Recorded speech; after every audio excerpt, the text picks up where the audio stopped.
The office of Israeli Prime Minister Benjamin Netanyahu says the death toll from Iranian missile strikes has now risen to 24 since Thursday.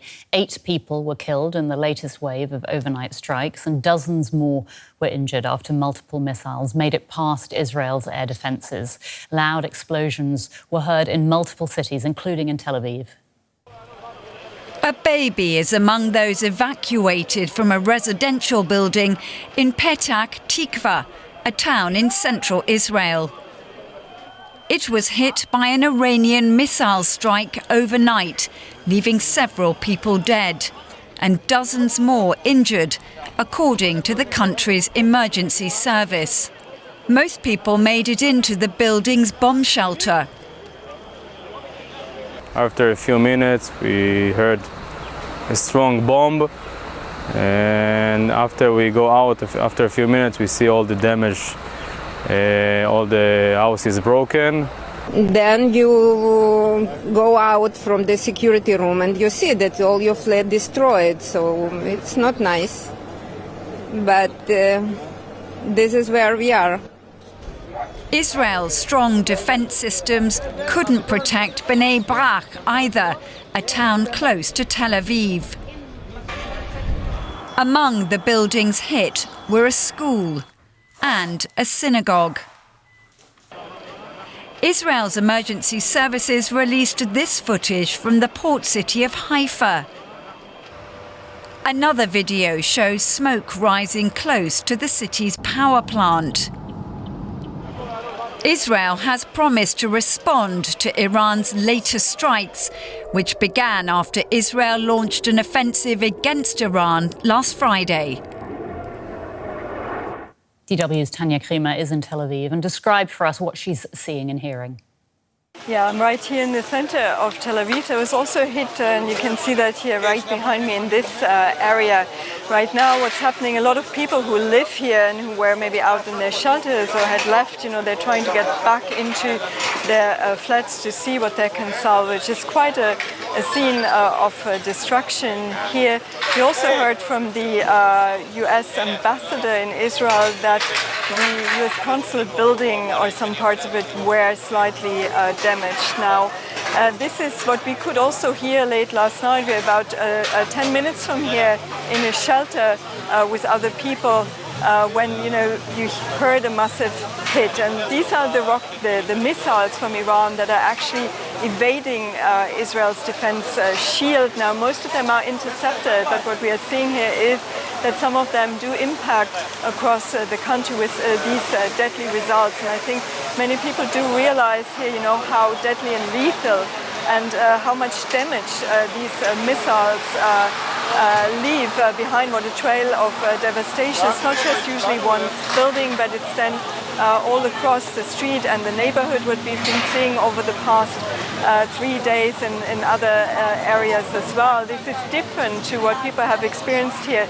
in past conflicts with Hamas, rockets from Gaza, with missiles or rockets from Yemen, or from the north, from the Iran-backed Hezbollah in southern Lebanon. That was DW's Tanya Kremer reporting from Tel Aviv. Meanwhile, in Iran, health officials say more than 200 people have been killed and more than 1,000 injured after several days of extensive Israeli airstrikes. Israel's army says it is targeting mostly nuclear and military sites in these cities across the country. Many strikes have been focused on western Iran, but one hit the Mashhad airport in the country's east, more than 2,300 kilometers from Israel. Israel says it is now in control of the airspace over Tehran and has destroyed a third of Iran's surface-to-surface missiles. Blasts shook Tehran as Israeli strikes continued for a third consecutive day. Residents were seen lining up for fuel, many hoping to flee the capital amid relentless bombardment. We don't have access to a shelter anywhere in the city. There are no places people can go in an emergency. Iranian officials say schools and mosques are being used as makeshift shelters. But even in Mashhad, At Iran's most prominent religious site, worshippers were shaken by a nearby explosion. The strike on the northeastern city is Israel's deepest yet, a hit on a refueling plane at the Mashhad airport. Iranian media say scores of people have been killed across the country, including women and children. Hundreds more are wounded. While Iran has been firing back, Iran's government says it has no choice after Israel launched so-called preemptive strikes on its nuclear facilities, just days before Tehran was set to hold nuclear negotiations with the U.S. We were never eager for war. We made every effort to prevent war. Let me emphasize that, despite our mistrust, we negotiated and wanted the negotiations to yield results. We were also ready to present our program in the 6th round, but they did not leave room for this matter. Iran's president is warning of a tougher response if attacks continue. We are by no means seeking to expand the war. The more they try to escalate, the tougher the response will be, and the more innocent people may die. As leaders trade threats and missiles across borders, civilians are caught in the middle, while hopes of de-escalation fade with every new strike. For more, we can bring in Daniel Levy, president of the US Middle East Project and a former Israeli negotiator. Daniel, welcome to DW. Thank you so much for your time today. We're hearing Israel saying it struck the command center of Iran's Quds force. Israel's defense minister is saying the residents of Tehran will pay the price, and soon. Can I ask you, how do you see this conflict developing? Well, on spurious grounds, which are not unfamiliar to us, the Israeli leadership initiated this. There was no imminent threat. Iran was negotiating with the US.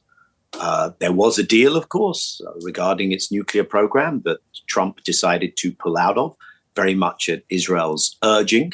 So Israel has initiated another escalation, another destabilizing act in the region. This is not self-defense. This is an Israeli-initiated strike. As you noted, Anya, we now see that Israel struck in ways that immediately brought the civilian population in Iran into the equation. Iran has responded in kind. This isn't what we are seeing in Gaza. I think it's important to be clear about that. In that respect, Israel has devastated the civilian population, has tried to impose a starvation blockade, is committing war crimes every moment of the day. But this is dangerously escalatory. How long can Israel sustain and absorb this? How long can Iran sustain and absorb this? And perhaps the most critical question. Others, of course, have a role to play. Europe has chosen yet again not to take a position which has any clarity or usefulness or embeddedness in international law. But the clear deciding factor is likely to be, unsurprisingly, in Washington, D.C., Anya. And here, everything that the Israelis are saying, every quote that we're seeing out of Israel is, can we pull America directly into this military confrontation? And Trump has the choice now. Join the war, stop the war, or by not deciding, allow himself to be led by developments which may well see the Israelis successfully pulling him in over time. Well, Trump is saying, isn't he? I mean, he said on Sunday a deal between Iran and Israel could be done. What do you take from that? I think it's very hard to, do textual analysis of the exact words used by the president. I think the Israelis successfully hoodwinked the Trump administration, as they have done in the past, into the idea that maybe an Israeli military strike would advance the negotiations. That's not the intention of Israel. I think one of the primary motivating factors for Netanyahu was to act now, because were there a breakthrough in the talks, he would probably feel sufficiently constrained by the Americans not to act. I think what Trump is implying is that we should get a ceasefire, but he's also said the opposite. And that's why this is absolutely in the balance. Israel is hoping it can provoke an Iranian response, which draws in the Americans, whether that's a direct attack by Iranian-aligned groups on the US, not on US targets. That's not happened so far. We can always, it's not just about Israel, in any circumstance like this, might there be a false flag operation? Might Israel hope that the internal pressure inside the Iranian system leads them to remove the IAEA inspectors or withdraw from the non-proliferation treaty? And would that then create the circumstances for the militarist voices inside America to push America? And that's what Israel is pushing very hard for. Of course, Iran is a signatory to the NPT, unlike Israel. There are negotiations. Israel has a nuclear weapon. It's been allowed to maintain and get away with that indefinitely. But there is also this deep fissure, Anya, this deep debate inside MAGA world, right? Are we here in order to serve the American people's interests first, not to be dragged into a Middle East war, or are we here to do Israel's bidding? And Trump is looking at this, and he knows that his base is not with the idea of the neoconservatives and the Israel firsters to drag America into a war. That is the very fine balancing line at the moment. In the meantime, you're talking about this. We're not talking about every day still dozens killed in Gaza. We're not talking about Israel's violations of the Palestinian people day in, day out. So there's some kind of a success in that respect for the Israelis already. And you have European politicians who were beginning to lose patience, not acting, but rhetorically with what Israel was doing in Gaza, now back in this narrative of Israel's right to self-defense in a situation in which Israel is again the provocateur, the instigator of illegal military action. We have G7 leaders gathering as we speak. The Middle East conflict will be a top priority there. What do you suspect is happening on the diplomatic back channels to try to manage this, to try and de-escalate this? Look, I do think our exposure to the second Trump administration thus far probably suggests that the internal debate inside MAGA world that I refer to is going to be more significant than anything Trump hears from the other six leaders. Let's just be, honest about those dynamics. Nevertheless, there should be, I don't know if there will be, but there should be an effort to say, bring this to a close now, Mr. President. It's the last thing any of us need. There is also a question here of whether the rest of the world will look at this and see an America that can be led by the nose into a military confrontation by an ally who acts out of turn. Not a good thing, not a good message to send. There's the economic implications. If energy prices keep going up in a global and an American economy already in turmoil, given the debacle over tariffs, and perhaps more influential, I would have to say, than the European and other leaders meeting with Trump in Canada, is whether you're going to see an intervention from the Gulf. They're in the front line. They desperately don't want to see this. They see Israel as an increasingly destabilizing radical factor in the region. Will they lean in to try and get the president to intervene? There is an awful lot at stake in the coming hours and days. Daniel Levy, president of the US Middle East Project. Daniel, thank you so much for your analysis. It's great to have you on the programme. Thank you, Anya. DW's Emily Gordine joins me now for the latest from Tel Aviv. Emily, what kind of damage have the Iranian strikes caused in Israel so far? Well, we've seen significant damage inflicted to the homes of Israelis here in Tel Aviv, but also across Israel. We also know that these strikes killed about 24 people in Israel. Over 600 were injured. Iranian missiles also hit Israel's biggest oil refinery in the north of Israel. The Weizmann Research Institute, which is a very prestigious research institute in Israel, was also hit by Iranian missiles. So quite a bit of damage there. And when you look into the streets of Tel Aviv, when you gauge the mood here, really people are preparing for more of this to come. They will be looking for shelters tonight. And that is really the anticipation going forward here. As we were reporting, Israeli leaders are saying they have control over Tehran's skies and that they will keep attacking Iran. What does that mean for Israel's military campaign in the coming days? It means that Israel will continue striking not just nuclear facilities, but also military targets and other critical infrastructure, as it has done over the past few days. Israel's defense minister, has also warned that if Iran keeps striking Israel, that the people of Tehran will pay the price. The question is, to what end is Israel keeping up this campaign? Because it says that Israel claims that it has inflicted significant damage to Iran's nuclear facilities, but Rafael Grossi, the director of the International Atomic Energy Agency, says that actually the damage has been limited. Take the example Natanz, which is one of Iran's key nuclear facilities. Yes, Israel managed to hit the parts of the facility that are above ground, but it hasn't been able to penetrate as far as to reach the bits that are below ground.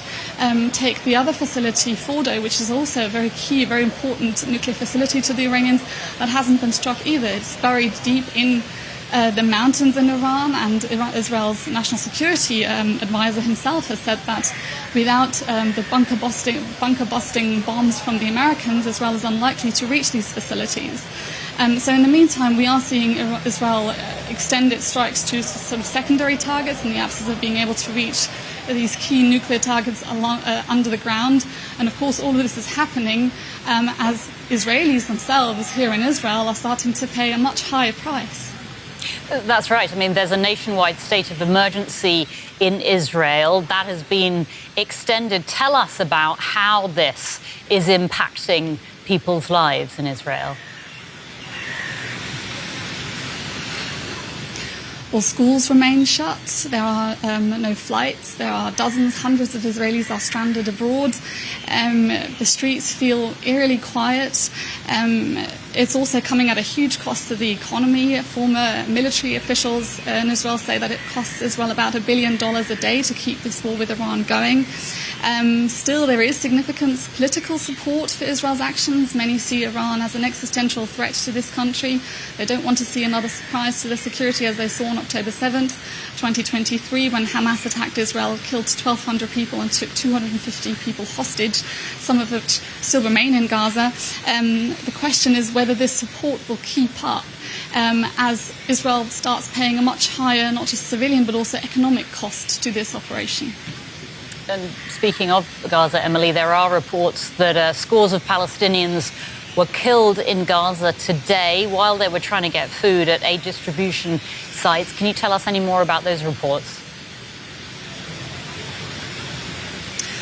Well, it seems that while the attention has been shifting to Iran and Israel really exchanging blows, Israel has also intensified the bombardment in Gaza. Over the past few days, we've seen several incidents in which Palestinians were killed trying to reach the aid. Before the conflict with Iran started, Israel, and particularly Prime Minister Netanyahu, was under significant pressure over the way Israel is handling the humanitarian situation in Gaza. A new mechanism, a new sort of militarized aid distribution mechanism was put in place that essentially has made it lethal for many Palestinians to reach aid. And the fear is that Israel, with the attention on being on Iran and Israel has been giving somewhat of a free rein in doing what it wants in Gaza. And all of this is happening as the UN says Gaza is itself descending into famine. DW's Emily Gordine in Tel Aviv. Emily, thank you.